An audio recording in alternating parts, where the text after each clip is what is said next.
ಧ್ರುವ ಸರ್ಜಾ ಹೋಗುದು ಇಲ್ಲಿ ಮಾರ್ಟಿನ್ ಅನ್ನೋ ಒಬ್ಬ ಮೈನ್ ವಿಲ್ಲನ್ನ ಹುಡ್ಕೊಂಡು. ಆದ್ರೆ ಅವನಿಗೆ ಸಿಗೋದು Vaibhavi Shandilya, heroine. You know what I am talking. Trailer ನೋಡಿದ್ಮೇಲೆ ತುಂಬಾನೇ ಖುಷಿ ಆಗೋಯ್ತು. ಈ ರೀತಿ ಒಂದು ಒಳ್ಳೆ ಕ್ವಾಲಿಟಿನ KGF ತರನೇ ಟ್ರೈ ಮಾಡ್ತಾ ಇದಾರೆ. ಇನ್ನೊಂದು ಬಿಗ್ ಮ್ಯಾಸಿವ್ ಇಟ್ಕೊಡೋ ಅಂತ ಪ್ಯಾನ್ ವರ್ಲ್ಡ್ ಮೂವಿನ ನಮ್ ಕನ್ನಡ ಇಂಡಸ್ಟ್ರಿ ರೆಡಿ ಮಾಡ್ತಾ ಇದೆ ಅಂತ. ಇನ್ನು ಟ್ರೈಲರ್ ಒಳಗಡೆ ಇರುವಂತ ವಿಷಯಗಳು, ಇನ್ ಸ್ವಲ್ಪ ಗಾಸಿಪ್ಸ್ ಗಳು, ಇವನ್ನೆಲ್ಲ ಮಿಕ್ಸ್ ಮಾಡ್ಕೊಂಡು ಸ್ಟೋರಿ ಯಾವ ರೀತಿ ಇರಬಹುದು ಅಂತ ಲೈಟ್ ಟಚ್ ಅಪ್ ನ ಮಾಡೋಣ. ಬ್ರೇಕ್ ಒಂದ್ ಕಡೆ ಹೋಗ್ಬಿಡೋಣ. ಆಗಿದ್ರೆ ನಿಮಗೆಲ್ಲ ಗೊತ್ತಿರೋ ಈ ಸಿನಿಮಾದ ಟೈಟಲ್ ಬಂದ್ಬಿಟ್ಟು ಮಾರ್ಟಿನ್. ಯಾರು ಈ ಮಾರ್ಟಿನ್? ಧ್ರುವ ಸರ್ಜಾ ಇಲ್ಲೊಬ್ಬ ಸೋಲ್ಜರ್, ಇಂಡಿಯನ್ ಸೋಲ್ಜರ್ ಆಗಿ ವರ್ಕ್ ಮಾಡ್ತಾ ಇರ್ತಾರೆ, ಸೀಕ್ರೆಟ್ ಏಜೆಂಟ್ ಆಗಿ. ಸೀಕ್ರೆಟ್ ಏಜೆಂಟ್ ಹೀಗೆ ಇರ್ಬೇಕಾದ್ರೆ ಇಂಡಿಯಾಗೆ ಥ್ರೆಡ್ ಕಾಲ್ಸ್ ಗಳು ಬರ್ತಾ ಇರ್ತವೆ. ಥ್ರೆಡ್ ಕಾಲ್ಸ್ ಅಂದ್ರೆ ಬೆದರಿಕೆ ಹಾಕುವಂತದ್ದು. ನಿಮ್ ದೇಶನ ಎಕ್ಕಡಿಸ್ಬಿಡ್ತೀನಿ, ಬಾಂಬ್ ಹಾಕ್ಬಿಡ್ತೀನಿ, ಮಿಸೈಲ್ ನ ಬಿಟ್ಬಿಡ್ತೀನಿ, ಇನ್ನು ಏನೇನೋ ಬಿಟ್ಬಿಡ್ತೀನಿ ಅಂತರ ಥ್ರೆಡ್ ಕಾಲ್ಸ್ ಗಳೆಲ್ಲ ಬರ್ತಾ ಇರ್ತವೆ. ಇದನ್ನ ಸೀಕ್ರೆಟ್ ಆಗಿ ಹ್ಯಾಂಡಲ್ ಮಾಡ್ಬೇಕು ಒಬ್ಬ ಸೀಕ್ರೆಟ್ ಏಜೆಂಟ್. ಅದು ಬೇರೆ ಇನ್ಯಾರೋ ಅಲ್ಲ, ಧ್ರುವ ಸರ್ಜಾ. ಹೀಗಿರ್ಬೇಕಾದ್ರೆ ಕೆಲವೊಂದಷ್ಟು ಕಂಟ್ರಿಗಳಿಂದ ಥ್ರೆಡ್ ಕಾಲ್ಸ್ ಗಳು ಬರ್ತಾ ಹೋಗ್ತವೆ. ಮಾಸ್ಕೋ, ಹಾಂಗ್ಕಾಂಗ್, ಸಿಡ್ನಿ,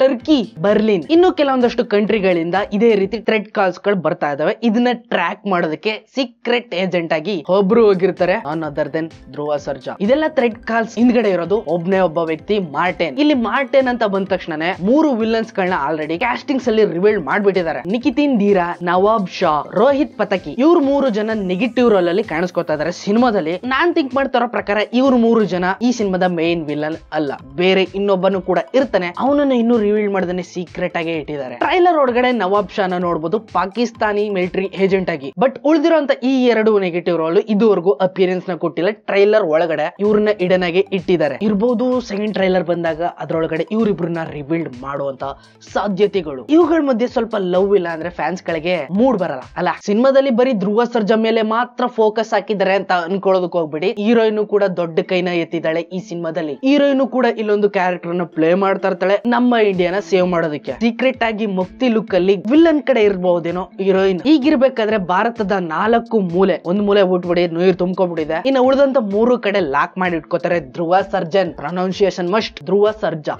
ಸರ್ಜಾ ಇಲ್ಲಿ ಸೀಕ್ರೆಟ್ ಆಪರೇಷನ್ ಗಾಗಿ ನೇಪಾಳ್ ಹತ್ರ ಹೋಗ್ತಾರೆ. ನೇಪಾಳ್ ಅಲ್ಲಿಂದ ಕರೆಕ್ಟ್ ಆಗಿ ಲಾಕ್ ಮಾಡಿ ಇಟ್ಕೋತಾರೆ ಪಾಕಿಸ್ತಾನ ಏಜೆಂಟ್ ಗಳು ಧ್ರುವ ಸರ್ಜಾ.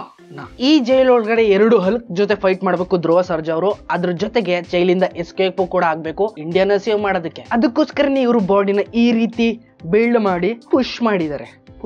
ಈ ತರದೊಂದು ಸೈಕ್ ಆಗಿರೋ ಸ್ಟೋರಿನ ಕ್ರಿಯೇಟ್ ಮಾಡಿರೋದು ಅರ್ಜುನ್ ಸರ್ಜಾ ಅವರು, ಆಕ್ಷನ್ ಕಿಂಗ್. ಸೊ ಟೋಟಲ್ ಆಗಿ ಧ್ರುವ ಸರ್ಜಾ ಇಂಡಿಯಾದ 3 ಮೂಲೆನೂ ಕೂಡ ಲಾಕ್ ಮಾಡಿ ಇಟ್ಕೋಬೇಕು ಥ್ರೆಡ್ಸ್ ಗಳಿಂದ. ಥ್ರೆಡ್ಸ್ ದೊಡ್ಡ ಟ್ಯಾಂಕರ್ ಗಳ ಮುಖಾಂತರ ಆಕ್ಷನ್ ಪ್ರಿನ್ಸ್ ಆಗಿ ಬರ್ತಾ ಇದಾರೆ ಧ್ರುವ ಸರ್ಜಾ. ಸ್ಟೋರಿ ಈ ರೀತಿ ಬರಬಹುದು, ರೂಮರ್ಸ್ ಗಳು, ಗಾಸಿಪ್ ಗಳು, ಹಾಗೇನೆ ಕೆಲವೊಂದಷ್ಟು ರಿಸರ್ಚ್ ಮುಖಾಂತರ ಸ್ಟೋರಿ ಈ ರೀತಿ ಇರಬಹುದು ಅಂತ ಕಲೆನ ಹಾಕ್ಬಿಟ್ಟಿದೀವಿ. ಬಟ್ ಇನ್ನೊಂದು ಸಸ್ಪೆನ್ಸ್ ಏನಪ್ಪಾ ಅಂದ್ರೆ ಇದು ಜಸ್ಟ್ ಬಿಗಿನಿಂಗ್ ಅಂತಾನು ಕೂಡ ರೂಮರ್ಸ್ ಗಳು ಬರ್ತಾ ಇದಾವೆ. ಸೆಕೆಂಡ್ ಚಾಪ್ಟರ್ ಕೂಡ ಕಂಟಿನ್ಯೂ ಆಗುವಂತ ಸಾಧ್ಯತೆ ಎದ್ದು ಕಾಣಿಸ್ತಿದೆ. ಸೊ ಕೊನೆಗೆ ಮಾರ್ಟಿನ್ ಅನ್ನೋ ಒಂದು ಕ್ಯಾರೆಕ್ಟರ್ ನ ಕೊನೆ ಪೋಸ್ಟ್ ಕ್ರೆಡಿಟ್ ಸೀನ್ ಅಲ್ಲಿ ತೋರಿಸುವಂತ ಸಾಧ್ಯತೆಗಳು ಇದಾವೆ. ಬಟ್ ನೆಕ್ಸ್ಟ್ ಚಾಪ್ಟರ್ ಗೆ ಇಂಟ್ ಕೊಡುವಂತ ಸಾಧ್ಯತೆನೂ ಕೂಡ ಇದಾವೆ. ಕೊನೆಗೆ ಮಾರ್ಟಿನ್ ಅನ್ನೋ ಒಂದು ಕ್ಯಾರೆಕ್ಟರ್ ನ ರಿವೀಲ್ಡ್ ಮಾಡದೇನು ಕೂಡ ಇರಬಹುದು, ಹೇಳೋದಕ್ಕಾಗಲ್ಲ. ಡೈರೆಕ್ಟರ್ ಯಾವ ರೀತಿ ಬೇಕಾದ್ರೂ ತಿರುಗಿಸಿರ್ಬೋದು ಈ ಸಿನಿಮಾದ ಸ್ಟೋರಿನ. ಫಸ್ಟ್ ಥಿಂಗ್ ಏನಪ್ಪಾ ಅಂದ್ರೆ ಈ ಸಿನಿಮಾದ ಮ್ಯೂಸಿಕ್ ಡೈರೆಕ್ಟರ್ ಬಂದ್ಬಿಟ್ಟು ರವಿ ಬಸ್ರೂರು. ಅವ್ರನ್ನ ಇಲ್ಲಿ ಇನ್ವಾಲ್ವ್ ಮಾಡ್ಕೊಂಡಿದ್ದಾರೆ ಅಂತ ಅಂದ್ಮೇಲೆ ಅವರು KGF ಸಿನಿಮಾದಲ್ಲೂ ಕೂಡ ಆಕ್ಟಿವಿಟಿಗಳನ್ನ ಮಾಡಿದ್ದಾರೆ. ಅಲ್ಲಿರುವಂತ ಕೆಲವೊಂದಷ್ಟು ಟೆಕ್ನಿಕ್ ಗಳನ್ನ ಇಲ್ಲೂ ಯೂಸ್ ಮಾಡಿರ್ಬೋದು. ಅದಕ್ಕೇನೆ ಈ ಸಿನಿಮಾದ ಮೇಲೆ ಐ ಕಾನ್ಫಿಡೆನ್ಸ್ ನ ಇಟ್ಕೊಂಡು ಟೋಟಲ್ ಆಗಿ 12 ಬೆರಳಿಲ್ಲ ಎಕ್ಸ್ಟ್ರಾ, ಇನ್ನೊಂದೆರಡು ಹಾಕಬೇಡ ಆ ಕಡೆ ಸೈಡ್ಗೆ, 12 ಲ್ಯಾಂಗ್ವೇಜ್ ಅಲ್ಲಿ ಈ ಸಿನಿಮಾನ ರಿಲೀಸ್ ಮಾಡ್ತಾ ಇದ್ರೆ. Kannada going to global action ಧಮಾಕ. So this is the trailer. ಇದು ನಾವು ಎಕ್ಸೆಪ್ಟ್ ಮಾಡ್ತಿದ್ದು ಧ್ರುವ ಸರ್ಜಾ ಕಡೆಯಿಂದ. ಟ್ರೈಲರ್ ಒಳಗಡೆ ಇನ್ನೂ ಜಾಸ್ತಿನೇ ಇದೆ. ಒಟ್ನಲ್ಲಿ ನಮ್ಮ ಕನ್ನಡ ಇಂಡಸ್ಟ್ರಿಯಿಂದ ಇನ್ನೊಬ್ಬ ಪ್ಯಾನ್ ಇಂಡಿಯಾ ಸ್ಟಾರ್ ಉಟ್ಕೋತಾ ಇದಾರೆ ಧ್ರುವ ಸರ್ಜಾ ಅವರು. ನಂಬರ್ 1 ಯಶ್ ಆದ್ರೆ ನಂಬರ್ 2 ನಲ್ಲಿ ಈಗ ಧ್ರುವ ಸರ್ಜಾ ಅವರು ಇದ್ದಾರೆ. ಕಂಗ್ರಾಚುಲೇಷನ್ ಜೊತೆ ಇವ್ರನ್ನ ಹಾರ್ಟ್ ಆಗಿ ವೆಲ್ಕಮ್ ಮಾಡೋಣ. ಸಿಗ್ತೀನಿ ಮುಂದಿನ ವಿಡಿಯೋದಲ್ಲಿ. Take care, bye bye, see you.